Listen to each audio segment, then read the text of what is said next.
மிஹ்ரஜ் பயணத்தின் போது நம்மீது அன்பு மிகுந்த இப்ராஹிம் நபி அவர்கள் முகமது நபி ஸல்லல்லாஹு அலைஹி வஸல்லம் அவர்களிடம் உம்முடைய உம்மத்தாருக்கு ஒரு முக்கிய செய்தி சொல்வீராக. அது ஒரு சாதாரண சந்திப்பு அல்ல. உம்மத்தாரின் ஆகிரத் வாழ்க்கையை நினைத்து ஒரு தந்தை தன் பிள்ளைகளுக்காக உருகிய தருணம். இப்ராஹிம் நபி அவர்கள் தன் மகன் இஸ்மாயில் நபி அவர்களின் சந்ததியான இந்த உம்மத்தை நினைத்து உள்ளம் நெகிழ்ந்து, யா முஹம்மது, உமது உம்மத்தாருக்கு என்னுடைய சலாமை சொல்லுங்கள் என்று கூறினார்கள். அந்த சலாமே இந்த உம்மத்தின் மீது அவருக்கு இருந்த அன்பையும் கருணையையும் வெளிப்படுத்துகிறது.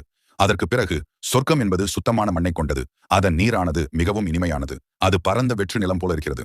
அதாவது அங்கு எல்லாம் தயார் நிலையில் உள்ளது. ஆனால் அது நம்மால் விதைக்கப்பட வேண்டிய நிலம். நாம் இவ்வுலகில் செய்யும் திக்ர் கண்ணுக்கு தெரியாமல் அங்கே மரங்களாகவும் நிழல்களாகவும் மாறிக்கொண்டிருக்கிறது.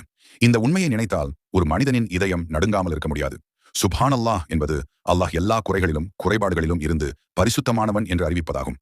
மனிதன் இதை உச்சரிக்கும் போது அல்லாஹ்வின் பரிபூரணத்தன்மையை ஏற்றுக்கொள்கிறான். இந்த திக்கர் மனிதனின் உள்ளத்தை அகந்தை, சந்தேகம், குறை எண்ணங்கள் போன்றவற்றிலிருந்து சுத்தமாக்குகிறது. ஹதீஸ்களில் சுப்ஹான் அல்லாஹ் கூறுவதன் மூலம் மனிதனின் பாவங்கள் நீங்கும் என்றும் தரஜாக்கள் உயர்த்தப்படும் என்றும் கூறப்பட்டுள்ளது. ஆகவே இது சொர்க்கத்தில் விதைக்கப்படும் ஒரு முக்கிய விதையாகும். அடுத்ததாக அல்ஹம்துலில்லாஹ் என்பது எல்லா புகழும் அல்லாஹ்வுக்கே உரியது என்று ஒப்புக்கொள்வதாகும். மனிதன் தன் வாழ்வில் கிடைக்கும் எல்லா நன்மைகளும் அல்லாஹ்விடமிருந்து வந்தவை என்பதை உணர்ந்து நன்றி செலுத்துகிறான்.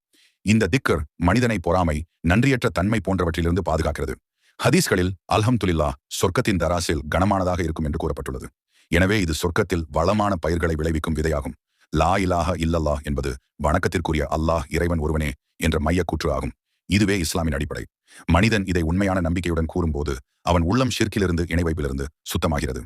நபி அவர்கள் நான் சொன்னதும் எனக்கு முன் நபிமார்கள் சொன்னதும் சிறந்த சொல் லா இலாஹ இல்லல்லாஹ் என்று கூறியுள்ளனர். இந்த திக்ர் சொர்க்கத்தின் அடித்தளம் போன்றது. மற்ற எல்லா நல்ல அமல்களுக்கும் இதுவே அடிப்படையாக இருக்கிறது. அல்லாஹு அக்பர் என்பது அல்லாஹ் எல்லாவற்றையும் விட மிகப்பெரியவன் என்று அறிவிப்பதாகும். உலகின் பயங்கள், துன்பங்கள், அதிகாரங்கள் எல்லாவற்றையும் விட அல்லாஹ்வே மிகப்பெரியவன் என்று மனிதன் உணரும் போது அவன் மனதில் தைரியம், நம்பிக்கை, இறைபயம் உருவாகிறது. இந்த திக்ர் மனிதனை பாவங்களிலிருந்து தடுத்து அல்லாஹ்வின் கட்டளைகளுக்கு அடிபணிய செய்கிறது. இதுவும் சொர்க்கத்தில் உயர்ந்த மரங்களை வளர்க்கும் விதையாகும்.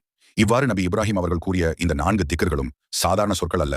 அவை ஒவ்வொன்றும் சொர்க்கத்தில் நிரந்தரமான பலன்களாக மாறும் விதைகள். மனிதன் இவ்வுலகில் எவ்வளவு அதிகமாக திக்ர் செய்கிறானோ அவ்வளவு அதிகமாக அவன் சொர்க்கத்தில் விதைக்கிறான்.